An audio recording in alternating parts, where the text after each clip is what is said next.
नमस्ते, जय Hind, good morning जितने भी हमारे जवान हैं और जो जिनका एग्ज़ाम है 1 से 15 जून के बीच, तो कुछ बच्चों की यही थी कि सर इसका हिस्ट्री का पार्ट 2 ज़रूर लेकर आएँ। तो कुछ बच्चों ने कमेंट किया था, कम ही नहीं किया था, ज़्यादा नहीं कहूँगा मैं क्योंकि बच्चों ने देखा ही नहीं। क्यों देखेंगे? क्योंकि पढ़ना तो है ही नहीं। पढ़ने वाला मैटर बहुत ही कम ही देखते हैं बच्चे और कुछ डाल दो आलतू फालतू की चीज़ें बच्चे बहुत देखते हैं उसको बहुत शेयर करते हैं बहुत कमेंट करते हैं लेकिन क्या ही करें पढ़ने वाले जितने कम ही होते हैं पढ़ने वाले लेकिन उनके लिए प्रयास करना पड़ता है तो कुछ बच्चों का कमेंट आया था सर इसकी हिस्ट्री का पार्ट 2 लेकर आओ तो मैं इस आज हिस्ट्री का पार्ट 2 लेकर आया हूँ पूरी हिस्ट्री आज मैं कंप्लीट करवा दूंगा इस पार्ट 2 के अंदर फर्स्ट पार्ट के अंदर मैंने लगभग 50% हिस्ट्री कंप्लीट करवाई थी ये पार्ट 2 है इसके अंदर मैं 50% फिर से कवर करवाऊंगा पूरी हिस्ट्री पढ़ के चले जाना 3 से 4 क्वेश्चन आपको यहाँ देखने को मिल जाएंगे इंपॉर्टेंट जो फैक्ट होते हैं वही चीज़ें हैं फालतू फालतू की कोई चीज़ है नहीं इसके अंदर तो चलिए शुरुआत करते हैं आज अपन इस पार्ट 2 की ज़्यादा टाइम खराब नहीं करते हुए पार्ट 1 अपना हो चुका था ये पार्ट 2 है और इसके ऊपर थोड़ा सा बच्चों को शेयर ज़रूर करना एक बार देखना वीडियो शानदार अच्छा वीडियो बनाया हुआ है और बहुत अच्छा मैटर बहुत अच्छी मेहनत की हुई है तो इस मेहनत का कुछ तो परिणाम मिलना ही चाहिए हमको तो ज़्यादा से ज़्यादा बच्चों को शेयर ज़रूर करना चैनल पर नए होते हो तो सब्सक्राइब ज़रूर कर देना एक सब्सक्राइबर से और एक लाइक से कुछ नहीं जाता कोई पैसा नहीं लगता है और हम आपके लिए काम कर लेते हैं बस इतना ही तो है तो चलिए शुरुआत करते हैं पार्ट 2 आज अपना हिस्ट्री का तो हमने इसको कहाँ तक पढ़ लिया था तो मैं आपको बता देता हूँ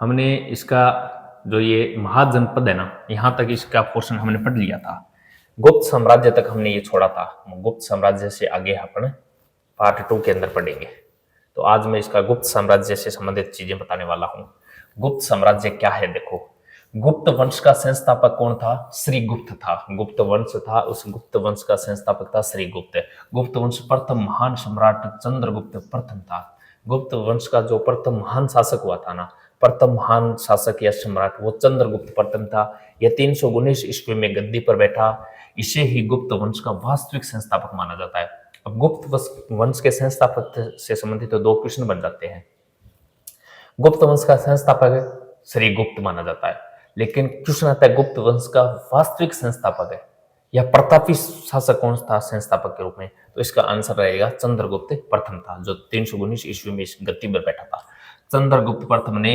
महाराजा धीराज की उपाधि धारण की थी चंद्रगुप्त ने महाराजा धीराज की उपाधि ये क्वेश्चन पूछा जाता है कि किस शासक ने महाराजा धीराज की उपाधि धारण की थी तो महाराजा धीराज की उपाधि चंद्रगुप्त प्रथम ने धारण की थी चंद्रगुप्त आगे चंद्रगुप्त मौर्य भी आएगा मौर्य वंश का संस्थापक ये चंद्रगुप्त है जो कौन से वंश का है ये गुप्त वंश का शासक है इनमें बच्चों में कंफ्यूजन बहुत होता है याद रखना चंद्रगुप्त है ये गुप्त वंश का शासक है ये और महाराजा धीराज की इसने उपाधि धारण की थी और गुप्त संवत 319-320 चलाया था गुप्त संवत किसके द्वारा चलाया गया था तो चंद्रगुप्त के द्वारा ही चलाया गया था चंद्रगुप्त प्रथम का उत्तराधिकारी समुद्रगुप्त बनता है कौन बनता है समुद्रगुप्त बनता है जो 335 ईस्वी में गद्दी पर बैठा है नेक्स्ट अपन बात करते हैं समुद्रगुप्त को भारत का नेपोलियन कहा जाता है वेरी इंपॉर्टेंट क्वेश्चन है भैया भारत का नेपोलियन किसे कहा जाता है तो आंसर रहने वाला है समुद्रगुप्त समुद्रगुप्त को भारत का नेपोलियन कहा जाता है उसके दरबारी कवि थे हरिसेन जिन्होंने प्रयाग प्रशस्ति लेख की रचना की समुद्रगुप्त विष्णु का उपासक था यह भी लाइन वेरी इंपॉर्टेंट है समुद्रगुप्त को क्या कहा जाता है भारत का नेपोलियन कहा जाता है इसके अलावा समुद्रगुप्त का जो दरबारी विद्वान था वो था हरिसेन हरिसेन ने किसकी रचना की थी तो प्रयाग प्रशस्ति लेख की रचना की थी और समुद्रगुप्त है वो विष्णु का क्या था उपासक था विष्णु का उपासक था याद रखना इसको समुद्रगुप्त संगीत प्रेमी था संगीत में इसको प्रेम था संगीत प्रेमी था इसे इसके सिक्कों पर वीणा बजाते हुए दिखाया गया है संगीत प्रेमी था तो जो सिक्के चलाए थे तो सिक्कों पर वीणा बजाते हुए इसको दर्शाया गया है तो इसी से ये अनुमान लगाया गया है और कुछ नहीं है इसी ने देखा नहीं कि सर ये समुद्रगुप्त संगीत प्रेमी था क्या बस अनुमान लगा लिया सिक्कों पर वीणा थी इसलिए अनुमान लगाया भैया वीणा सिक्कों पर थे इसलिए ये संगीत प्रेमी हो सकता है ये सिर्फ अनुमान है और कुछ नहीं है समुद्रगुप्त का उत्तराधिकारी चंद्रगुप्त द्वितीय हुआ जिसने विक्रमादित्य की उपाधि धारण की थी। ये उपाधियां याद रखना, महाराजाधिराज की उपाधि चंद्रगुप्त ने धारण की थी। फिर चंद्रगुप्त द्वितीय आता है जिसने विक्रमादित्य की उपाधि धारण की है। यहां से क्वेश्चन पूछे जाते हैं। चंद्रगुप्त द्वितीय के समय चीनी यात्री फाइयान भारत आया था। किसके समय? चंद्रगुप्त द्वितीय के समय चीनी यात्री फाइयान भारत आया था। उसके दरबार में आर्यभट्ट, धन्वंतरी, ब्रह्मगुप्त और वह वराह मिहिर जैसे विद्वान रहते थे। किसके दरबार में? भैया जी चंद्रगुप्त द्वितीय के दरबार में रहते थे। इसके अलावा और क्या क्वेश्चन बनता है? नालंदा विश्वविद्यालय की स्थापना कुमारगुप्त ने की थी। नालंदा विश्वविद्यालय की स्थापना किसने की थी? कुमारगुप्त ने की थी। इस विश्वविद्यालय को ऑक्सफोर्ड ऑफ महायान बौद्ध कहा जाता है। यह भी क्वेश्चन बार बार पूछा जाता है। नालंदा विश्वविद्यालय की स्थापना किसने की थी? तो इसका आंसर रहने वाला है कुमारगुप्त। तो नालंदा विश्वविद्यालय की स्थापना कुमारगुप्त ने की थी और इस विश्वविद्यालय को ऑक्सफोर्ड ऑफ महायान बौद्ध कहा जाता है। याद रखना, कुमारगुप्त वाला नालंदा विश्वविद्यालय। अब इसके अलावा कुछ चीजें देखो। प्रमुख राजवंश और उनके संस्थापक से संबंधित सीधा सीधा क्वेश्चन पूछ लिया जाता है। तो प्रमुख राजवंश और उनके संस्थापक से याद कराने है। हर्यक वंश का संस्थापक कौन है? बिंबिसार है। शिशुनाग वंश का संस्थापक शिशुनाग ही है। नंद वंश का संस्थापक महापद्म नंद है। ये याद रखना, नंद वंश का संस्थापक महापद्म नंद है। नंद वंश का अंतिम शासक है घनानंद, जिसको चंद्रगुप्त मौर्य के द्वारा हराकर मौर्य वंश की स्थापना की थी। इसका अंतिम शासक भी बहुत बार पूछा हुआ है। नंद वंश का अंतिम शासक घनानंद था। मौर्य वंश का संस्थापक था चंद्रगुप्त मौर्य था। शुंग वंश का संस्थापक था पुष्यमित्र शुंग। शुंग वंश का संस्थापक था पुष्यमित्र शुंग। कणव वंश का संस्थापक था वासुदेव। सातवाहन वंश का संस्थापक था शिमुक। प्रश्न पूछे हुए हैं ये और वही में चीज है, याद रख लेना। कुषाण वंश का था कुजुल कडफिसेस। सातवाहन वंश का हो गया शिमुक। गुप्त वंश का संस्थापक कौन था? श्रीगुप्त, अभी पढ़ गए हैं अपन। वाकाटक वंश का संस्थापक था विंध्य शक्ति। वहीं वर्धन वंश का संस्थापक कौन है? पुष्यभूति। चोल वंश का संस्थापक कौन है? विद्यालय। पल्लव वंश का संस्थापक कौन है? सिंह विष्णु। राष्ट्रकूट वंश का संस्थापक कौन है? दंती दुर्ग। राष्ट्रकूट वंश दक्षिण भारत वाला ये बहुत फेमस वंश था। ये अपन वो त्रिपक्षीय संघर्ष पढ़ते हैं ना, उसके अंदर राष्ट्रकूट वंश की भूमिका पढ़ते हैं अपन। पाल वंश का संस्थापक था गोपाल। चौहान वंश का संस्थापक था वासुदेव चौहान। और परमार वंश का संस्थापक कौन था? परमार वंश का संस्थापक था उपेंद्र। चंदेल वंश का संस्थापक था नन्नुक और वर्मन वंश का संस्थापक था पुष्यवर्मन। तो ये बहुत सारे वंश हैं और उनके संस्थापक, लेकिन इसमें से 5 से 7 वंश ऐसे हैं जो अच्छे वंश रहे हैं और उनके संस्थापक से संबंधित क्वेश्चन पूछे जाते हैं। तो आप जितने भी प्रीवियस ईयर के क्वेश्चन है ना, उनको उठा के देखना। हिस्ट्री में कुछ ऐसे वंश हैं जिनके क्वेश्चन बार बार पूछे जाते हैं और उन्हीं को भी पूछा जाता है, तो वो जरूर याद कर लेना। अगर पूरे याद नहीं होते ना तो कुछ इंपॉर्टेंट है वो जरूर याद कर लेना। आगे चलो बात करते हैं मध्यकालीन भारत। देखो जो प्राचीन भारत है वो अपना कंप्लीट हो गया, यहां तक था। अब अपन बात करते हैं मध्यकालीन भारत। और मध्यकालीन भारत के अंदर प्रमुख आक्रमण वगैरह और मध्यकालीन भारत के अंदर जो दिल्ली सल्तनत काल है, मुगल वंश है, ये सब अपन मध्यकालीन भारत में पढ़ते हैं। तो इसकी चर्चा करते हैं। महमूद गजनवी ने भारत पर 17 बार आक्रमण किया था। ये महमूद गजनवी वही है जो गोगाजी, जाहिरवीर गोगाजी के साथ युद्ध होता है गजनवी का, वही ये महमूद गजनवी है जिसने भारत पर 17 बार आक्रमण किया था। महमूद गजनवी का भारत पर प्रथम आक्रमण 1000 ईस्वी में हुआ था। यह भी याद रखना, महमूद गजनवी ने भारत पर प्रथम आक्रमण 1000 ईस्वी में हुआ था। महमूद गजनवी ने सोमनाथ मंदिर पर 1025 ईस्वी में आक्रमण किया था। सोमनाथ मंदिर गुजरात के अंदर स्थित है और इसने ये सोमनाथ मंदिर पर 1025 ईस्वी में आक्रमण किया था। ये पूछा हुआ क्वेश्चन है एग्जाम में। महमूद गजनवी ने भारत पर अंतिम आक्रमण 1027 ईस्वी में जाटों के विरोध किया था। किसके विरुद्ध किया था? जाटों के विरोध। यह भी पूछा हुआ क्वेश्चन है। अंतिम युद्ध जाटों के विरुद्ध किया था इसने।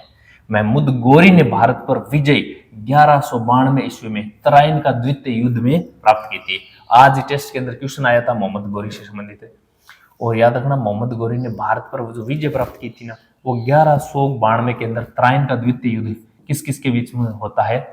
तराइन का द्वितीय युद्ध पृथ्वीराज चौहान तृतीय और मोहम्मद गोरी के बीच होता है, तराइन का प्रथम युद्ध और तराइन का द्वितीय युद्ध 1191 और 1192 के अंदर। फेमस युद्ध है, अपन पढ़ते भी हैं, तो याद रखना इस क्वेश्चन को, जिसमें प्रथम युद्ध में पृथ्वीराज चौहान तृतीय की विजय होती है, लेकिन द्वितीय के अंदर उनकी हार होती है। अब बात करते हैं दिल्ली सल्तनत की। यहां से क्वेश्चन किस प्रकार पूछा जाता है। दिल्ली सल्तनत के अंदर जो वंश आते हैं, उन वंशों में सबसे पहला आता है गुलाम वंश। गुलाम वंश का कार्यकाल है 1206 से लेकर 1290 तक। दिल्ली सल्तनत के अंदर सबसे पहले गुलाम वंश की बात करते हैं तो 1206 से लेकर 1290 सॉरी 1206 से 1290 है, 92 नहीं है। गुलाम वंश की स्थापना 1206 ईस्वी में कुतुबुद्दीन ऐबक ने की थी। गुलाम वंश की स्थापना 1206 के अंदर किसने की थी? कुतुबुद्दीन ऐबक ने की थी। वह मोहम्मद गोरी का गुलाम था। गुलाम नाम कैसे पड़ा? मोहम्मद गोरी का गुलाम था, वहीं से इसने स्थापना की तो इसका नाम गुलाम वंश पड़ गया। इसके बाद बात करते हैं कुतुबुद्दीन ऐबक ने अपनी राजधानी किसको बनाया था? लाहौर को बनाया था। कुतुबुद्दीन ऐबक ने 1206 में गुलाम वंश की स्थापना की और अपनी राजधानी किसको बनाया था? लाहौर को बनाया था। दिल्ली की कुतुब मीनार का निर्माण आरंभ कुतुबुद्दीन ऐबक ने करवाया था। दिल्ली के अंदर जो कुतुब मीनार है ना, इसके निर्माण कार्य का आरंभ किसने करवाया था? कुतुबुद्दीन ऐबक ने करवाया था। कंप्लीट इसने नहीं की थी, उसने अपनी पुत्री की शादी इल्तुतमिश से की थी। किसने? कुतुबुद्दीन ने अपनी पुत्र की शादी किससे की थी? इल्तुतमिश से की थी, यह ध्यान रखना। उसने अपनी पुत्री की शादी इल्तुतमिश से की थी। नालंदा विश्वविद्यालय को ध्वस्त बख्तियार खिलजी ने किया था। नालंदा विश्वविद्यालय को ध्वस्त करने वाला कौन था? बख्तियार खिलजी ने किया था, जो कुतुबुद्दीन ऐबक का सेनापति था। इसने नालंदा विश्वविद्यालय को ध्वस्त कर दिया था। कुतुबुद्दीन ऐबक की मृत्यु 1210 ईस्वी में चौगान यानी पोलो खेलते हुए घोड़े से गिरकर हो गई थी। इसे लाहौर में दफनाया गया था। इस प्रकार का क्वेश्चन बार बार एग्जाम में पूछा जाता है कि किस शासक की मृत्यु पोलो खेलते समय या चौगान खेलते समय हुई थी, तो 1210 ईस्वी के अंदर हुई। इसका आंसर ये है। कुतुबुद्दीन ऐबक का उत्तराधिकारी आराम शाह हुआ था। इसकी हत्या 1211 ईस्वी में इल्तुतमिश ने की और दिल्ली की गद्दी पर बैठ गया। कौन? इल्तुतमिश बैठ गया। अब इल्तुतमिश क्या करता है? देखो, इल्तुतमिश ने 40 गुलामों का एक संगठन बनाया, जिसे तुर्कान ए चहलगानी के नाम से जाना जाता है। ये वेरी इंपॉर्टेंट क्वेश्चन है, वेरी इंपॉर्टेंट क्वेश्चन है, बार बार पूछा जाता है। तुर्कान ए चहलगानी का निर्माण किसने किया था? तो इल्तुतमिश ने किया था। और इस इल्तुतमिश ने ही 40 गुलामों का एक संगठन बनाकर एक जो बनाया था ना, उसका नाम दिया गया तुर्कान ए चहलगानी के नाम से जाना जाता है। इल्तुतमिश इलबरी तुर्क था। इल्तुतमिश की मृत्यु वर्ष 1236 ईस्वी में होती है और तुर्की के अमीरों ने इल्तुतमिश के पुत्र को गद्दी से हटा दिया और रजिया सुल्तान को 1236 में राजगद्दी पर बैठा दिया। Very important. कि सुनाता है प्रथम महिला शासिका कौन थी? तो रजिया सुल्तान थी। कब बनी थी? 1236 से लेकर 1240 तक, 1240 तक रही थी ये रजिया सुल्तान। ये देखो, तुर्की के अमीरों ने इल्तुतमिश के पुत्र को गद्दी से हटा दिया, शासक बनाया किसको? रजिया सुल्तान को बनाया था। 1236 के अंदर बैठी थी राजगद्दी पर और 1240 तक रही थी। रजिया बेगम पहली मुस्लिम महिला शासक थी जिसने शासन की बागडोरें संभाली थी। वेरी इंपॉर्टेंट, ये क्वेश्चन बनते हैं भैया, यही क्वेश्चन बनते हैं और कुछ नहीं है। बलबन 1266, इसका भी इंपॉर्टेंट क्वेश्चन बता, जो इसने रक्त की नीति अपनाई थी। बलबन 1266 इसमें दिल्ली की गद्दी पर बैठा। उसने दिल्ली को मुगलों के आक्रमण से बचाया था। दिल्ली को मुगलों के आक्रमण से किसने बचाया था? बलबन ने बचाया था। बलबल ने जिल्ले इलाही की उपाधि धारण की थी। बलबल ने किसकी उपाधि धारण की थी? जिल्ले इलाही। इल्तुतमिश ने जो ये 40 गुलामों का एक संगठन बनाया था ना, तुर्कान वाला, ये बलबन ने हटा दिया था। इसने तुर्कान ए चहलगानी 40 मुगलों का संगठन को समाप्त कर दिया था। किसने? बलबन ने। यह भी क्वेश्चन पूछा जाता है, किसने तो ये बनाया था? तुर्कान ए चहलगानी। और किसने इसको समाप्त किया है? दोनों वेरी इंपॉर्टेंट क्वेश्चन है भाई, याद रखना इसको। बलबन ने सिजदा और पेबोस नामक प्रथा चलाई थी। यह भी क्वेश्चन पूछा हुआ है। बलबन ने सिजदा और पेबोस नामक प्रथा चलाई तथा फारसी त्योहार नवरोज मनाने की शुरुआत किसने की थी? बलबन ने ही की थी। एक फारसी त्योहार था नवरोज, इसको मनाने की शुरुआत बलबन ने ही की थी। बलबन अपनी लौह एवं रक्त नीति के लिए प्रसिद्ध था। वेरी इंपॉर्टेंट क्वेश्चन है भैया, वेरी इंपॉर्टेंट क्वेश्चन, बहुत बार एग्जाम में पूछा गया है। अपनी लौह और रक्त नीति के लिए कौन प्रसिद्ध था? बलबन था। अपने दुश्मनों के लिए ये नीति अपनाई थी, यानी सीधा मार देना। अगर कोई इसकी बात नहीं मानता ना तो उसको मार देता था। और ये बलबन ऐसा था कि अपने जो नीचे तो जो थे ना उनको दंडवत प्रणाम करवाता थे, सो कर प्रणाम करवाता था। इस प्रकार की इसने नीति अपनाई थी, इसलिए इसको लौह एवं रक्त की नीति के लिए प्रसिद्ध माना जाता है। इसके बाद आता है खिलजी वंश। खिलजी वंश आता है 1290 से लेकर 1320 ईस्वी तक का खिलजी वंश है। 30 साल का कार्यकाल रहता है खिलजी वंश का। खिलजी वंश की स्थापना 1290 ईस्वी में जलालुद्दीन फिरोज खिलजी ने की थी। खिलजी वंश की स्थापना 1290 ईस्वी में जलालुद्दीन फिरोज खिलजी ने की थी। उसने किला खेरी को अपनी राजधानी बनाया था। किसको? किला खेरी को अपने। खिलजी वंश की स्थापना 1290 ईस्वी में किसने की? जलालुद्दीन फिरोज खिलजी ने की थी और किला खेरी को अपनी राजधानी बनाया था। अलाउद्दीन खिलजी ने बेईमानी को रोकने के लिए मूल्य नियंत्रण प्रणाली या बाजार नियंत्रण प्रणाली की व्यवस्था की थी।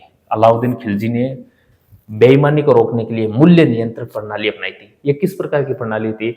ये अलाउद्दीन खिलजी है ना, जो बाजार के अंदर जो तौल के अंदर गड़बड़ी होती थी ना, उसको रोकने के लिए ये अपनाई थी कि जो व्यक्ति जो बाजार नियंत्रण के ऊपर, यानी जो बाजार के अंदर मूल्य नियंत्रण से संबंधित कोई गलत गड़बड़ी करेगा ना, तो उसको उसकी भरपाई के लिए उसको अपना मांस काट के देना पड़ेगा। इस प्रकार इसने ये नीतियां अपनाई थी अलाउद्दीन खिलजी ने। अलाउद्दीन खिलजी ने अलाई दरवाजा तथा सीरी का किला बनवाया था। अलाउद्दीन खिलजी ने एक तो अलाई दरवाजा बनाया था और एक सीरी का किला बनवाया था अलाउद्दीन खिलजी ने।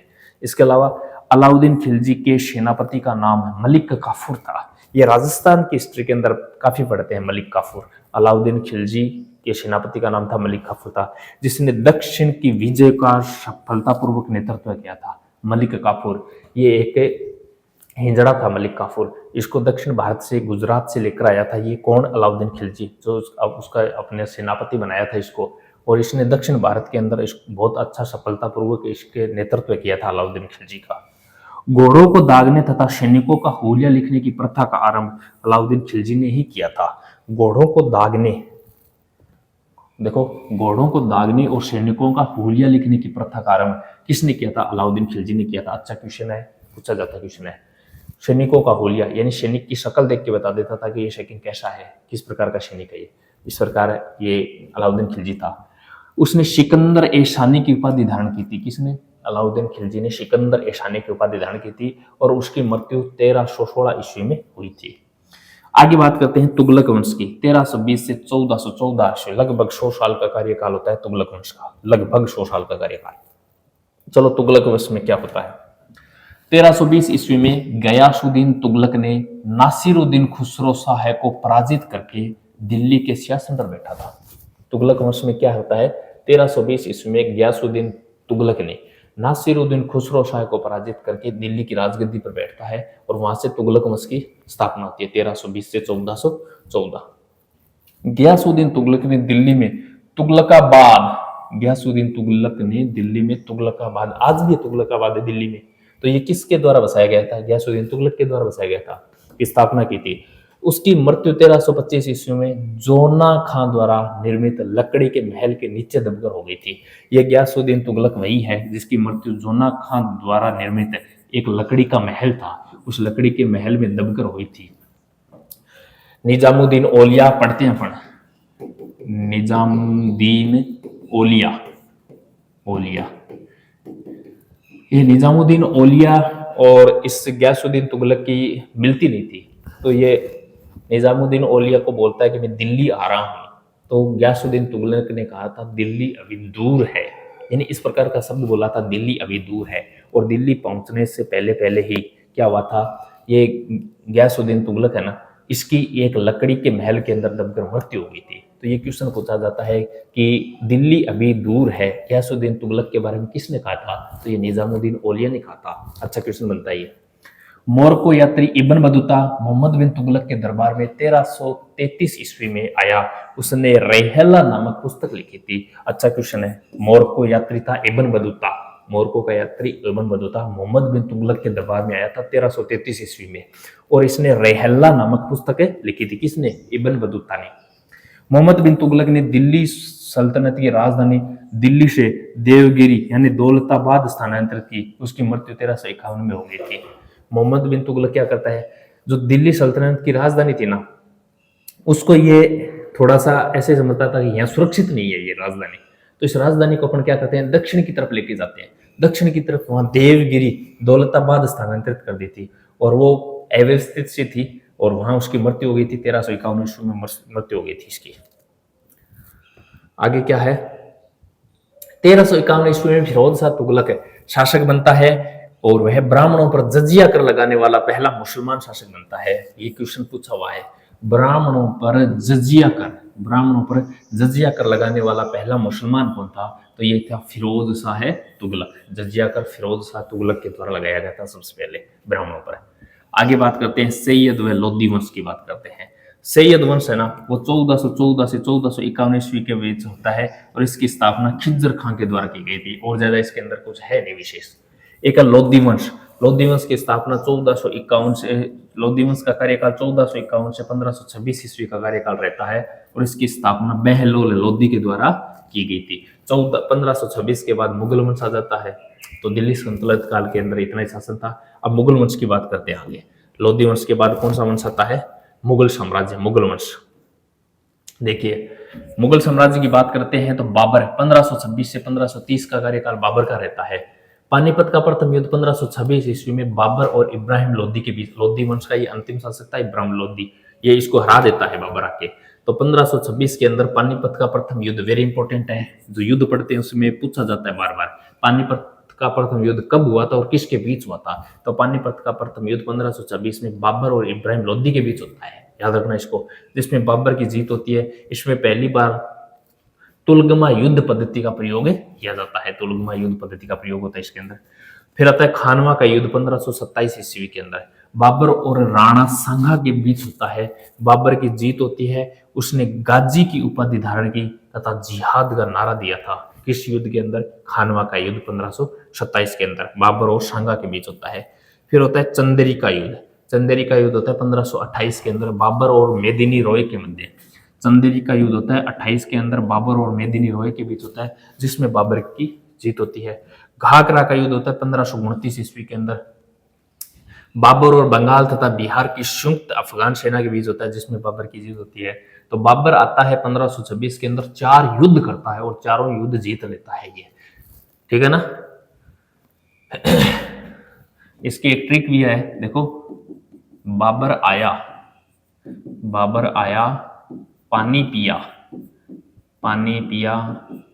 खाना खाया। अपन पानी पीने से पहले ही खाना खाते हैं, है ना। तो बाबर आया, पानी पिया, खाना खाया और चांद पर गया। कहाँ गया, चांद पर गया और घाघरा पहनकर सो गया, घाघरा पहनकर सो गया। तो ये बाबर के 4 युद्ध हैं, पानीपत का प्रथम युद्ध, खानवा का युद्ध, चंदेरी का युद्ध और ये घाघरा का युद्ध। ये बाबर के 4 युद्ध हैं। 26, 27, 28 और 29 लगातार ये डेट है। तो इस प्रकार आप इसकी ट्रिक याद रख सकते हो। बाबर आया, पानी पिया, खाना खाया, चांद पर जाकर घाघरा पहन के सो गया। इसकी ट्रिक भी है। आगे क्या है, चलो यहां देखते हैं। बाबर ने अपनी आत्मकथा तुजुक ए बाबरी, ये भी क्वेश्चन पूछा गया है। बाबर की आत्मकथा है तुजुक ए बाबरी, तुर्की भाषा में लिखी, जिसका फारसी अनुवाद अब्दुल रहीम खान खाना ने बाबर नामा के रूप में किया है। दोनों ही क्वेश्चन इंपॉर्टेंट है। बाबर की आत्मकथा का नाम क्या है, तुजुक ए बाबरी, और ये तुर्की भाषा में थी। इसको फारसी भाषा में इसका अनुवाद किया था अब्दुल रहीम खान खाना ने, और इसको बाबर नामा के रूप में जाना जाता है। बाबर नामा के रूप में इसका अनुवाद किया था। इस बाबर के बाद आता है हुमायूं। तो हुमायूं के बारे में कहा जाता है कि ये तो यानी एक भागता हुआ शासक ही था, इसको अपने जीवन में कभी की सुख नहीं मिला था। हुमायूं 1530 से 1540 ईस्वी का कार्यकाल रहता है इसका। हुमायूं प्रथम बार 1530 ईस्वी में गद्दी पर बैठा था। कन्नौज बिलग्राम का युद्ध होता है 1540 ईस्वी में, हुमायूं और शेरशाह के बीच होता है। हुमायूं हार गया और भारत छोड़कर चला जाता है। 1500 कन्नौज का युद्ध होता है 1540 के अंदर, किस किस के बीच, हुमायूं और शेरशाह सूरी के बीच होता है, जिसमें हुमायूं हार जाता है और हुमायूं भारत छोड़कर भाग जाता है। इसके बाद हुमायूं की मृत्यु 1556 ईस्वी में दीनपनाह भवन में स्थित पुस्तकालय की सीढ़ियों से गिरकर हो गई थी। बहुत बार एग्जाम में प्रश्न पूछा गया ऐसा कौन सा शासक है जिसकी मृत्यु सीढ़ियों से गिरकर हुई थी, पुस्तकालय की सीढ़ियों से गिरकर हुई थी? तो ये हुमायूं ही था जिसकी मृत्यु 1556 में दीनपनाह भवन में स्थित पुस्तकालय की सीढ़ियों से गिरकर हो गई थी। इसके बाद आता है अकबर। 1556 से 1605 ईस्वी का कार्यकाल होता है अकबर का, लगभग 50 वर्षों का कार्यकाल है अकबर का। अकबर का जन्म 1542 ईस्वी में अमरकोट के राजा राणा वीरशाल के महल में हुआ था। अकबर का जन्म कहाँ होता है? 1542 ईस्वी में अमरकोट के राजा राणा वीरशाल के महल में होता है। उसका राजाभिषेक 13 वर्ष की आयु में 1556 ईस्वी में कलानौर में हुआ था। अकबर का राज्याभिषेक किस उम्र में हुआ? 13 वर्ष की आयु में 1556 ईस्वी में कलानौर में हुआ था। इसके बाद अपन बात करते हैं अकबर। उसका राज्याभिषेक 13 वर्ष का। अकबर निरक्षर यानी अनपढ़ था, अकबर पढ़ा हुआ नहीं था। बैरम खां अकबर का सहरक्षक रहा, जिसे खान ए खाना की उपाधि दी गई थी। बैरम खां है ना, बैरम खां 1556 से लेकर 1560, जब तक ये क्या था, अकबर छोटा था यानी बचपना था इसके अंदर, तब तक ये बैरम खां इसका संरक्षक बनकर रहा था 1556 से 1560 ईस्वी तक। अकबर का संरक्षक रहा जिसे खान ए खाना की उपाधि दी गई थी। पानीपत का दूसरा युद्ध, प्रथम युद्ध पड़ गया है 1526 के अंदर, अब ये दूसरा युद्ध है। पानीपत का दूसरा युद्ध 1556 के अंदर अकबर और हेमू के बीच लड़ा गया था। इंपॉर्टेंट क्वेश्चन नहीं है। अकबर ने गुजरात विजय की स्मृति में अपनी राजधानी फतेहपुर सीकरी में बुलंद दरवाजे का निर्माण करवाया था। अकबर ने अपनी कौन सी गुजरात विजय के उपलक्ष्य में फतेहपुर सीकरी में बुलंद दरवाजा बनवाया था अकबर ने? ये क्वेश्चन भी अच्छा है। हल्दी घाटी का युद्ध, राजस्थान के जीके के अंदर और बहुत अच्छी तरीके से पढ़ते पर हल्दी घाटी का युद्ध 1576 ईस्वी अकबर और महाराणा प्रताप के बीच हुआ था। अकबर ने 1562 ईस्वी में दास प्रथा, अकबर ने 1562 में तो दास प्रथा और 63 में तीर्थ यात्रा कर तथा 64 के अंदर जजिया कर समाप्त कर दिया था। ये तीन ही डेट हैं और तीनों याद रखना पूछा जाता है। 62 में दास प्रथा, 63 के अंदर तीर्थ यात्रा कर और 64 के अंदर जजिया कर को समाप्त किया था। किसने? अकबर ने। 1575 ईस्वी में इबादत खाने की स्थापना की थी अकबर ने। 1575 ईस्वी में इबादत खाने की स्थापना अकबर ने की थी। 1582 ईस्वी में दीन ए इलाही धर्म चलाया था। किसने? अकबर ने। 1582 में दीन ए इलाही धर्म चलाया, जिसे स्वीकार करने वाला एकमात्र हिंदू राजा था वो जहां बीरबल था। इसका पुरोहित उल फजल था। इसका पुरोहित कौन था? उल फजल था। अकबर ने 1583 में इलाही समत चलाया था। देखो, इलाही धर्म चला दिया और इलाही समत चला दी। अकबरनामा तथा आईने अकबर की रचना अबुल फजल ने की थी। ये अकबर की आत्मकथाएं हैं। कौन कौन सी? अकबरनामा और आईने अकबरी, इसकी रचना अबुल फजल करता है। इसके अलावा आगे बात करते हैं जहांगीर और शाहजहां के बारे में। जहांगीर 1605 से लेकर 1627 ईस्वी, वास्तविक नाम था सलीम। जहांगीर का कार्यकाल कितना है? 1605 से 1627 होता है। और जहांगीर का वास्तविक नाम क्या था? सलीम था। उसने आगरा किले में न्याय की जंजीर लगवाई थी। जहांगीर ने आगरा किले के अंदर एक न्याय की जंजीर लगाई थी, यानी जो भी आके इस जंजीर को टच करेगा या जंजीर को बजाएगा तो उसको न्याय जरूर मिलेगा। तो न्याय की जंजीर जहांगीर ने लगाई थी। उसने सिख गुरु अर्जुन देव की हत्या करवाई थी। ये याद रखना, अर्जुन देव की हत्या किसने करवाई थी? तो ये जहांगीर ने करवाई थी। क्वेश्चन पूछा जाता है ये। शाहजहां 1627 से 1658, 1627 से 1658 का काल शाहजहां का काल रहता है। बचपन का नाम था शाहजहां का खुर्रम। उसका विवाह है अर्जुमंद बानो बेगम से हुआ था, जिन्हें मुमताज महल के नाम से जाना जाता है। ताजमहल इस मुमताज महल की याद में ही बनाया गया है। आगे चलो बात करते हैं अपन औरंगजेब। 1658 से लेकर 1707 ईस्वी का कार्यकाल है औरंगजेब का। 1658 से 1707 ईस्वी। प्रथम बार औरंगजेब 1658 ईस्वी को दिल्ली की गद्दी पर बैठा था। प्रथम बार औरंगजेब है ना दिल्ली की गद्दी पर 1658 ईस्वी को बैठा था। पुरंदर की संधि 1665 ईस्वी में शिवाजी महाराज और जय सिंह के बीच हुई थी। औरंगजेब पुरंदर की संधि होती है 1665 के अंदर, शिवाजी और जय सिंह के बीच होती है। शिवाजी और जय सिंह के बीच होती है। औरंगजेब को जिंदा पीर कहा जाता है। किस प्रकार का पीर? जिंदा पीर कहा जाता है। औरंगजेब ने 79 के अंदर जजिया कर फिर से लागू कर दिया। अकबर ने जजिया कर हटाया था, लेकिन 1679 में जजिया कर फिर से लागू किसने कर दिया था? औरंगजेब ने कर दिया था। औरंगजेब की मृत्यु 1707 ईस्वी में हो जाती है। औरंगजेब की मृत्यु हो जाती है 1707 में। औरंगजेब द्वारा ही सिखों के नवे गुरु तेग बहादुर की हत्या करवाई थी। ये लोग जो सिखों के नवे गुरु थे तेग बहादुर, इसकी हत्या किसने करवाई थी? औरंगजेब ने करवाई थी। शेरशाह सूरी 1540 से 1545, ये हुमायूं के समय का हुमायूं के समय का शासनकाल था इसका, शेरशाह सूरी का। लेकिन इसको अलग से पढ़ते हैं, इसका क्वेश्चन आता है 1540 से 1545। शेरशाह के बचपन का नाम फरीद खां था। इनके पिता का नाम हसन खां था। ग्रैंड ट्रक रोड, अपन जीटी रोड बोलते हैं ना, का निर्माण शेरशाह सूरी ने करवाया था। ग्रैंड ट्रक रोड का पूर्व नाम सड़क ए आजम था। ये भी याद रखना, जीटी रोड पढ़ते हैं, ये शेरशाह सूरी के द्वारा बनाई गई थी।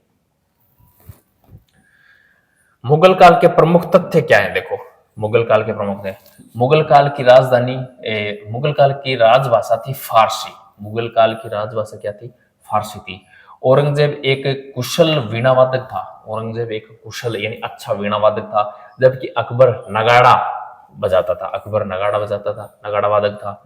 जहांदार शाह को लंपट मूर्ख कहा जाता है। लंपट मूर्ख किसको? जहांदार शाह को लंपट मूर्ख भी कहते हैं।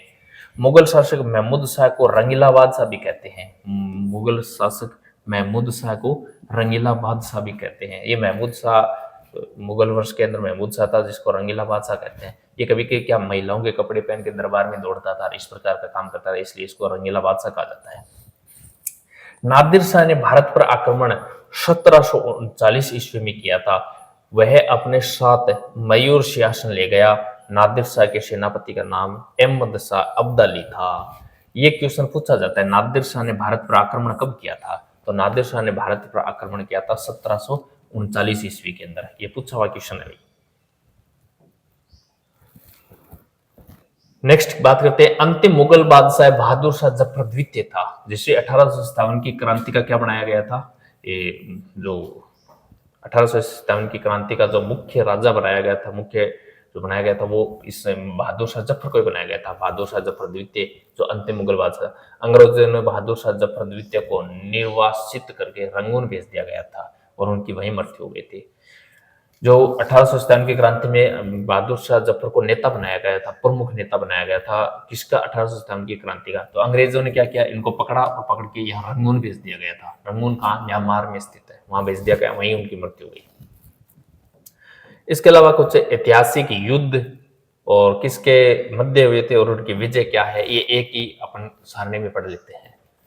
कलिंग का युद्ध 261 ईस्वी में अशोक व अनंत पद्मनाभ के मध्य हुआ था, जिसकी विजय, इसके अंदर अशोक की विजय होती है। यहाँ से इस नरसंहार के बाद अशोक का हृदय परिवर्तित हो जाता है और अशोक ने क्या करता है? अशोक बौद्ध धर्म धारण कर लेता है। तराइन का प्रथम युद्ध 1191 में पृथ्वीराज मोहम्मद गोरी के मध्य होता है, पृथ्वीराज विजय होता है। तराइन का द्वितीय युद्ध 1192 के अंदर मोहम्मद गोरी और पृथ्वीराज के बीच होता है, जिसके अंदर गोरी की विजय होती है। चंदावर का युद्ध 1194 ईस्वी में गोरी और जयचंद के मध्य होता है। चंदावर का युद्ध 1194 ईस्वी में मोहम्मद गोरी और जयचंद के बीच होता है और मोहम्मद गोरी की विजय हो जाती है। पानीपत का प्रथम युद्ध 26 के अंदर बाबर इब्राहिम लोधी, जिसके अंदर बाबर की विजय होती है। खानवा का युद्ध 1527 में बाबर राणा सांगा, जिसमें बाबर की विजय होती है। चंदेरी का युद्ध 1528 में बाबर और मेदिनी रोय के मध्य होते हैं, जिसके अंदर बाबर की विजय होती है। चौसा का युद्ध होता है 1539 ईस्वी में शेरशाह सूरी और हुमायूं के बीच, जिसके अंदर शेरशाह सूरी की क्या होती है? विजय होती है। कन्नौज का युद्ध होता है 1540 में शेरशाह सूरी और हुमायूं के बीच, जिसमें शेरशाह सूरी की विजय होती है। पानीपत का दूसरा युद्ध 1556 में अकबर व हेमू के बीच होता है, जिसके अंदर अकबर की क्या होती है? विजय होती है। तालीकोटा का युद्ध होता है 1556 के अंदर विजयनगर व दक्कन सुल्तान के बीच, जिसके अंदर दक्कन सुल्तान की क्या होती है? विजय होती है। इसके अलावा बात करते हैं हल्दी घाटी का युद्ध 1576 के अंदर अकबर और महाराणा प्रताप के बीच होता है, जिसके अंदर अकबर की क्या होती है? विजय होती है। प्लासी का युद्ध होता है 1757 ईस्वी के अंदर। प्लासी का युद्ध 1757 अंग्रेज और सिराजुद्दौला के बीच होता है और इसके अंदर अंग्रेजों की क्या होती है? विजय होती है प्लासी के युद्ध में। ये याद रखना, प्लासी का युद्ध होना 1857 की क्रांति होती है ना, इससे 100 साल पहले होता है। कौन सा? प्लासी का युद्ध। -100 कर देना। 1857 को क्रांति होती है भारत के अंदर। उससे 100 साल पहले 1757 के अंदर प्लासी का युद्ध होता है, जिसके अंदर अंग्रेज और सिराजुद्दौला होते हैं, जिसमें अंग्रेजों की विजय होती है। पानीपत का तीसरा युद्ध 1761 ईस्वी के अंदर अहमद शाह अब्दाली व मराठा के बीच होता है। पानीपत का तीसरा युद्ध 1761 के अंदर अहमद शाह अब्दाली व मराठा के बीच होता है और अहमद शाह अब्दाली की यहाँ पर विजय हो जाती है। बक्सर का युद्ध 1764 ईस्वी। बक्सर का युद्ध कब होता है? 1764 ईस्वी के अंदर होता है, अंग्रेज और मीर कासिम के बीच, जिसमें अंग्रेजों की क्या हो जाती है? विजय हो जाती है। भारत और चीन का युद्ध होता है 1962 के अंदर, जिसके अंदर भारत व चीन होते हैं और चीन की विजय होती है। भारत और पाकिस्तान का युद्ध 1965 के अंदर होता है, जिसमें भारत पाकिस्तान के अंदर भारत की विजय होती है। भारत पाकिस्तान का युद्ध 1971 में होता है, जिसके अंदर भारत की विजय होती है। कारगिल युद्ध होता है 1999 के अंदर, जिसके अंदर भी भारत की क्या होती है? विजय होती है। तो ये कुछ इंपॉर्टेंट युद्ध हैं जो एग्जाम में पूछे जाते हैं। बंगाल के प्रमुख गवर्नर और गवर्नर जनरल से संबंधित क्वेश्चन किस प्रकार का आता है? देखो 1757 से लेकर 1877 का काल है, 1833 तक का काल है ये। रॉबर्ट क्लाइव 1757 से 1760 और 1765 से 1767 का काल बंगाल के पहले गवर्नर, जिन्होंने प्लासी के युद्ध के बाद ब्रिटिश साम्राज्य की स्थापना की थी, वो कौन थे? रॉबर्ट क्लाइव थे। वॉरेन हेस्टिंग्स 1772 से लेकर 1785 बंगाल के अंतिम गवर्नर और पहले गवर्नर जनरल थे। वॉरेन हेस्टिंग्स, ये याद रखना, ये बंगाल के तो अंतिम गवर्नर थे और पहले गवर्नर जनरल थे। ये वॉरेन हेस्टिंग्स बंगाल के गवर्नर थे। इसके बाद क्या हुआ था? उनको बंगाल के गवर्नर से हटाकर गवर्नर जनरल, भारत का गवर्नर जनरल बना दिया गया था। जो जितने भी ब्रिटिश प्रांत थे उन सभी का गवर्नर जनरल बना दिया गया था। इसलिए ये बंगाल का तो अंतिम गवर्नर हो गया और गवर्नर जनरल बनाया गया तो वो पहला हो गया। इन्होंने द्वैध शासन को समाप्त किया। रेगुलेटिंग एक्ट 1773 को लागू किया था। किसने? वॉरेन हेस्टिंग्स ने द्वैध शासन को तो समाप्त किया था और रेगुलेटिंग एक्ट 1773 को लागू किया था। इसके बाद अपन बात करते हैं लॉर्ड कॉर्नवालिस की। लॉर्ड कॉर्नवालिस बंगाल में स्थायी बंदोबस्त शुरू किया और इन्हें भारत में सिविल सेवा का जनक माना जाता है। इंपॉर्टेंट है भैया। लॉर्ड कॉर्नवालिस 1786 से 1793 इसका कार्यकाल। ये कार्यकाल कोई नहीं पूछता है, ये तो लिखा हुआ है ऐसे ही, कार्यकाल कोई नहीं पूछता। इनके आगे काम क्या है वो पूछा जाता है। तो बंगाल में स्थायी बंदोबस्त की शुरुआत किसने की थी? कार्ल वानिश ने की थी और भारत में सिविल सेवा का जनक से कहा जाता है, कार्ल वानिश को जाता है। लॉर्ड वेलेजली सहायक संधि, लॉर्ड वेलेजली कल क्वेश्चन आया था, सहायक संधि से संबंधित है। हैदराबाद के निजाम ने सबसे पहले सहायक संधि पर हस्ताक्षर किए थे, तो वही था लॉर्ड वेलेजली ने सहायक संधि अपनाई थी। ब्रिटिश साम्राज्य का विस्तार करने के लिए ये सहायक संधि थी कि नीति लागू की। और फोर्ट विलियम कॉलेज की स्थापना किसने की थी? लॉर्ड वेलेजली ने की थी। लॉर्ड हेस्टिंग्स की बात करें तो हस्तक्षेप नीति अपनाई थी। हेस्टिंग्स, हड़पना, हस्तक्षेप। हेस्टिंग्स है से याद रख सकते हो, हेस्टिंग्स से हस्तक्षेप याद रख सकते हो, सेम सा नाम है। तो लॉर्ड हेस्टिंग्स ने हस्तक्षेप की नीति अपनाई और पिंडारियों का दमन किया था। किसने? हेस्टिंग्स ने। लॉर्ड विलियम बेंटिंग बंगाल के अंतिम गवर्नर जनरल और 1833 के बाद भारत के पहले गवर्नर जनरल बने। इन्होंने सती प्रथा के अंत में महत्वपूर्ण भूमिका। विलियम बेंटिंग है ना, इन्होंने ऐसा समझ लेना, बेंटिंग से याद रखना, बहुत अच्छी बैटिंग की थी। इसको बंगाल के अंतिम गवर्नर जनरल, ये बंगाल का गवर्नर जनरल ही था, लेकिन अच्छी बैटिंग करने के कारण इसको पूरे भारत का गवर्नर जनरल बना दिया गया था। तो भारत का पहला गवर्नर जनरल, बहुत अच्छी बैटिंग किसने की थी? बेंटिंग ने की थी। बंगाल का अंतिम गवर्नर जनरल बेंटिंग ही था। इन्होंने सती प्रथा के अंत में महत्वपूर्ण भूमिका निभाई थी। सती प्रथा के अंत में 1857 की क्रांति से संबंधित क्या क्वेश्चन पूछ लिए जाते हैं, ये भी देख लेते हो। 29 मार्च 1857 को मंगल पांडे नामक एक सैनिक ने बैरकपुर छावनी में गाय की चर्बी मिले कारतूस को मुंह से काटने से स्पष्ट मना कर दिया था। 1857 की क्रांति 29 मार्च 1857 को मंगल पांडे नामक एक सैनिक था। इसने बैरकपुर छावनी में, कौन सी छावनी में? बैरकपुर छावनी में गाय की चर्बी मिले कारतूस को मुंह से काटने से स्पष्ट मना कर दिया था, जिसके बाद इन्हें गिरफ्तार कर लिया गया था। 8 अप्रैल 1857 को उन्हें फांसी दे दी गई थी। 8 अप्रैल 1857 को मंगल पांडे को क्या दे दी गई? फांसी दे दी गई थी। ये दोनों क्वेश्चन पूछे जाते हैं। मंगल पांडे बंगाल की 34वीं रेजिमेंट के सैनिक थे। कौन सी रेजिमेंट के सैनिक थे? 34वीं रेजिमेंट के सैनिक थे। 1857 की क्रांति के समय भारत का गवर्नर जनरल कौन था? लॉर्ड कैनिंग था।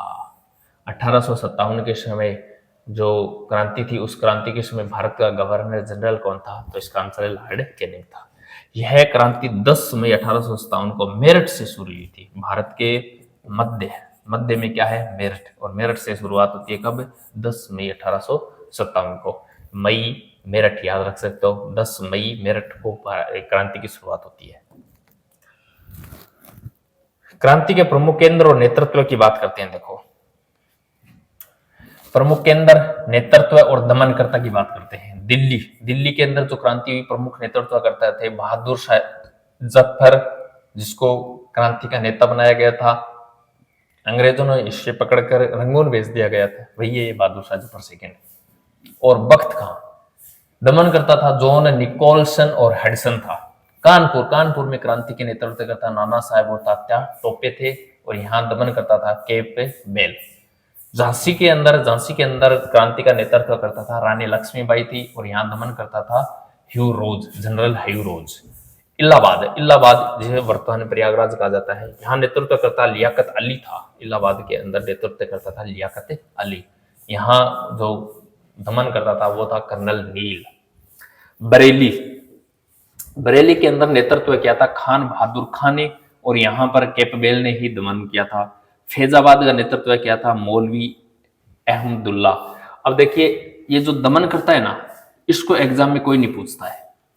इस दमनकर्ता को एग्जाम में कोई नहीं पूछता है। क्वेश्चन पूछा जाता है नेतृत्वकर्ता से संबंधित।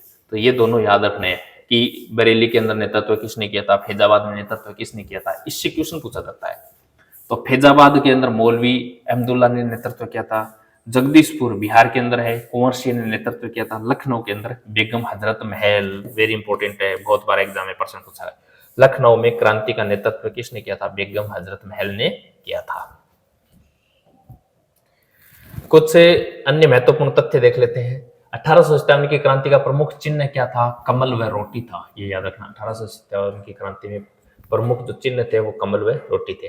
1857 की क्रांति का प्रमुख कारण क्या था? ब्रिटिश साम्राज्यवादी नीति, ये इसका प्रमुख कारण था। 1857 क्रांति में बरेली में विद्रोहियों का नेतृत्व किसने किया? खान बहादुर ने किया था। बरेली में विद्रोहियों का नेतृत्व खान बहादुर ने किया था। तात्या टोपे का वास्तविक नाम क्या था? तो रामचंद्र पांडुरंग। तात्या टोपे का वास्तविक नाम था रामचंद्र पांडुरंग था, याद रखना इस क्वेश्चन को। तात्या टोपे को फांसी कब दी गई थी? 18 अप्रैल 1859 को तात्या टोपे को फांसी दी गई थी। गडकरी विद्रोह का केंद्र था कोल्हापुर। एक गडकरी विद्रोह हुआ था जिसका केंद्र था कोल्हापुर। भारत में कंपनी शासन समाप्त कर सीधा ब्रिटेन को कब सौंपा गया था? नवंबर 1858। क्रांति के जस्ट बाद है ना, जो भारत के अंदर ब्रिटिश साम्राज्य पर ईस्ट इंडिया कंपनी का शासन था ना, उस ईस्ट इंडिया कंपनी से इस शासन को सीधे इंग्लैंड के अंदर शासन ले लिया गया था। कब? 1858, नवंबर 1858 की बात है।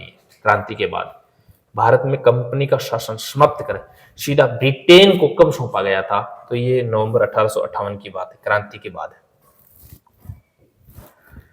कुछ और महत्वपूर्ण तथ्य अपना आज पढ़ लेते हैं। वर्ष, संस्था, देखो भारतीय राष्ट्रीय आंदोलन से जुड़ी महत्वपूर्ण संस्थाएं, इससे संबंधित क्वेश्चन पूछ लिया जाता है। वर्ष, संस्था, संस्थापक और स्थान। 1828, इस स्लाइड से क्वेश्चन आता है भैया। ये जो आप सारणी देख रहे हो ना, वेरी इंपोर्टेंट सारणी है, हर एग्जाम में क्वेश्चन पूछा जाता है यहां से। 1828 में ब्रह्म समाज के संस्थापक कौन थे? राजा राम मोहन राय थे, बंगाल में स्थापना की थी। 1843 में ब्रिटिश सार्वजनिक सभा की संस्था थी, ब्रिटिश सार्वजनिक सभा, इसकी स्थापना दादा भाई नौरोजी ने की थी, लंदन के अंदर की थी। 1867 में प्रार्थना समाज की स्थापना आत्माराम पांडुरंग और एमजी नारायण ने की थी, मुंबई के अंदर। 1875 के अंदर आर्य समाज की स्थापना स्वामी दयानंद सरस्वती ने की थी, कहां पर की थी? बंबई के अंदर की थी। 1889 में शारदा सदन की स्थापना रमाबाई ने की थी, बंबई के अंदर। 1897 के अंदर रामकृष्ण मिशन की स्थापना स्वामी विवेकानंद ने की थी, कोलकाता के अंदर। सब एक एक लाइन का एक एक इंपॉर्टेंट क्वेश्चन है भाई। 1873 में सत्य शोधक समाज की स्थापना ज्योतिबा फुले ने की थी, कहां पर की थी? पुणे में की थी। 1904 में अभिनव भारत की स्थापना वीर सावरकर के द्वारा की गई थी, कहां की गई थी? महाराष्ट्र के अंदर की गई थी। 1905 के अंदर इंडिया होम रूल सोसाइटी की स्थापना श्यामजी कृष्ण वर्मा के द्वारा कहां की गई थी? इंग्लैंड में। 1906 में मुस्लिम लीग की स्थापना आगा खां और नवाब ख्वाजा के द्वारा की गई थी ढाका के अंदर। 1912 के अंदर विश्व भारती की स्थापना रविंद्रनाथ ठाकुर के द्वारा की गई थी पश्चिम बंगाल के अंदर। 1913 में गद्दर पार्टी की स्थापना लाला हरदयाल के द्वारा की गई थी सैन फ्रांसिस्को में। 1916 में होम रूल लीग, ये तो देखो इंडिया होम रूल सोसाइटी है जबकि ये है होम रूल लीग, दोनों अलग अलग हैं। तो 1916 में होम रूल लीग की स्थापना बाल गंगाधर तिलक और एनी बेसेंट के द्वारा पुणे में की गई थी, वेरी इंपॉर्टेंट है। 1924 के अंदर हिंदुस्तान रिपब्लिकन एसोसिएशन की स्थापना सचिंद्रनाथ सान्याल के द्वारा कानपुर में की गई थी।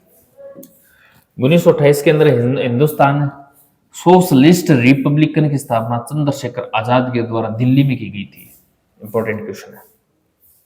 1939 में फॉरवर्ड ब्लॉक की स्थापना सुभाष चंद्र बोस के द्वारा उत्तर प्रदेश में की गई थी। वही बात करते हैं 1942 के अंदर आजाद हिंद फौज की स्थापना कैप्टन मोहन सिंह के द्वारा जापान में की गई थी। तो वेरी इंपॉर्टेंट स्लाइड है, पढ़ के चले जाना, क्वेश्चन आता है यहां से। भारतीय राष्ट्रीय आंदोलन से जुड़ी महत्वपूर्ण घटनाओं की बात कर लेते हैं। 1885 के अंदर कांग्रेस की स्थापना होती है और 1905 के अंदर बंगाल विभाजन होता है। 1905 के अंदर बंगाल विभाजन होता है। 1906 के अंदर मुस्लिम लीग की स्थापना होती है। 1907 के अंदर कांग्रेस का विभाजन हो जाता है। 1909 में मार्ले मिंटो अधिनियम आता है। 1916 में लखनऊ फैक्ट आता है। 1917 के अंदर चंपारण आंदोलन होता है। 1918 के अंदर खेड़ा आंदोलन होता है। 1919 के अंदर रोलेट एक्ट है। 1919 में जलियांवाला बाग हत्याकांड, 13 अप्रैल 1919 जलियांवाला बाग हत्याकांड है। 1919-24 में खिलाफत आंदोलन चलता है। 20-21 में असहयोग आंदोलन चलता है। 1922 में चोरी कांड हो जाता है, चोरी चोरा कांड हो जाता है। 1927 में साइमन कमीशन आता है। 1930 के अंदर सविनय अवज्ञा आंदोलन होता है और 1930 के अंदर गांधी जी के द्वारा दांडी मार्च शुरू किया जाता है। 1931 में गांधी इरविन समझौता होता है। 1932 में पूना फैक्ट है। 1945 में क्रिप्स मिशन। 1942 में भारत छोड़ो आंदोलन। 1946 में कैबिनेट मिशन और 1947 में भारत स्वतंत्र हो जाता है।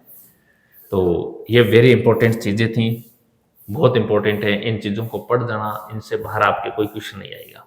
सीधा सीधा एक लाइन का क्वेश्चन इसी प्रकार का पूछा जाएगा।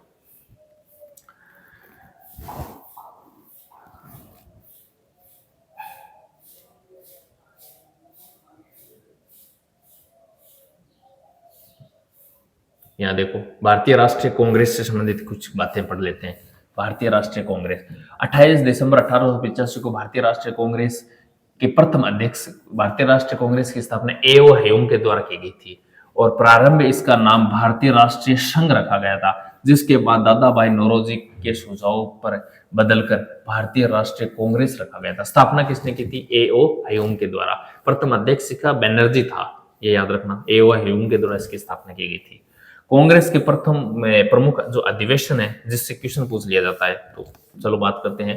पहला अधिवेशन 1885 में मुंबई में होता है और इसका अध्यक्ष व्योमेश चंद्र बनर्जी, ये कांग्रेस के पहले अध्यक्ष बनते हैं और प्रथम अध्यक्ष थे ये। दूसरा अधिवेशन की बात करें तो 1886 के अंदर कोलकाता के अंदर होता है। दादा भाई नौरोजी इसकी अध्यक्षता करते हैं और प्रथम पारसी अध्यक्ष पूछ लिया जाता है। तीसरे की बात करें तो 1887 के अंदर मद्रास के अंदर इसका अधिवेशन होता है। बदरुद्दीन तैयब जी प्रथम मुस्लिम अध्यक्ष बनते हैं, ये क्वेश्चन पूछ लिया जाता है। प्रथम मुस्लिम अध्यक्ष बदरुद्दीन तैयब बनते हैं।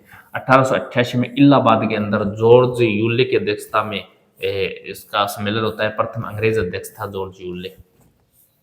1896 के अंदर कोलकाता के अंदर अधिवेशन होता है 12वां। रहीमतुल्लाह सयानी पहली बार वंदे मातरम गाया गया था। कब? 12वें अधिवेशन के दौरान 1896 के अंदर। 21वां होता है 1905 के अंदर बनारस में। गोपाल कृष्ण गोखले को यहाँ का क्या बनाया जाता है? अध्यक्ष बनाया जाता है।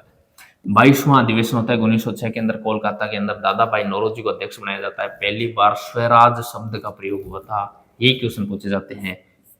कांग्रेस के किस अधिवेशन में स्वराज शब्द का पहली बार प्रयोग हुआ था? तो 22वां अधिवेशन था 1906 में, कोलकाता में हुआ था। दादा भाई नौरोजी यहाँ के अध्यक्ष थे और पहली बार स्वराज शब्द का प्रयोग किया गया था। 23वां 1907 के अंदर सूरत में हुआ था। रास बिहारी घोष को यहाँ का अध्यक्ष बनाया गया था।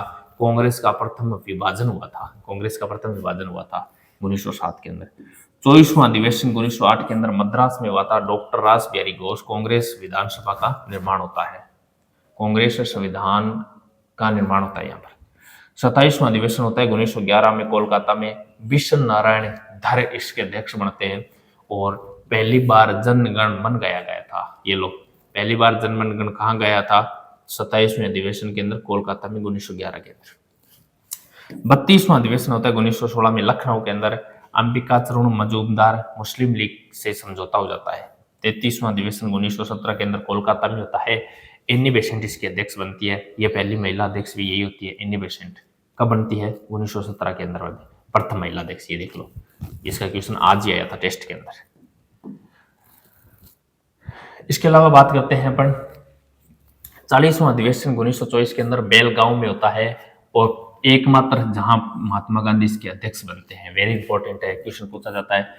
कांग्रेस के जो महात्मा गांधी हैं वो अध्यक्ष किस अधिवेशन बनते हैं? तो 40वां अधिवेशन होता है 1924 के अंदर बेलगांव के अंदर महात्मा गांधी को यहाँ अध्यक्ष बनाया जाता है। 41वां 1925 के अंदर कानपुर में सरोजिनी नायडू को प्रथम भारतीय महिला अध्यक्ष। ये भी क्वेश्चन पूछा जाता है, प्रथम भारतीय महिला अध्यक्ष कौन थी? सरोजिनी नायडू थी। किस अधिवेशन में बनी थी? 41वें अधिवेशन में बनी थी। 44वें के अंदर 1992 में लाहौर में होता है, जवाहरलाल नेहरू अध्यक्षता करता है। 46वां 1931 कराची में होता है, वल्लभ भाई पटेल इसकी अध्यक्षता करता है। 55वां 1996 मेरठ 1946 मेरठ आचार्य JB कृपलानी इसकी अध्यक्षता करता है। तो ये इंपॉर्टेंट जो कांग्रेस के अधिवेशन है, ये अंतिम रूप से जो ये लाइन है ना, इसके अंदर ये इंपॉर्टेंट चीजें हैं, पढ़ के जाना सब। प्रथम भारतीय महिला अध्यक्ष कौन थी? प्रथम महिला अध्यक्ष कौन थी? मुस्लिम अध्यक्ष कौन था? प्रथम अध्यक्ष कौन था? स्वराज का शब्द पहली बार कब लिया गया? जनगण मन कब गाया गया? ये वेरी इंपॉर्टेंट है, कौन से अधिवेशन में हुआ था। स्वतंत्रता आंदोलन के दौरान लिखी गई प्रमुख पुस्तकों से आपका एक क्वेश्चन जरूर देखने को मिलेगा। तो गीता रहस्य बाल गंगाधर तिलक के द्वारा लिखा गई थी। इंडिया होम रूल और हिंद स्वराज महात्मा गांधी के द्वारा लिखी गई थी। इंडिया डिवाइडेड राजेंद्र प्रसाद के द्वारा लिखी गई थी। My experiment with truth Mahatma Gandhi के द्वारा लिखी गई थी। तो ये इंपॉर्टेंट पुस्तक है, वेरी इंपॉर्टेंट पुस्तक है, यहां से क्वेश्चन पूछ लिया जाता है।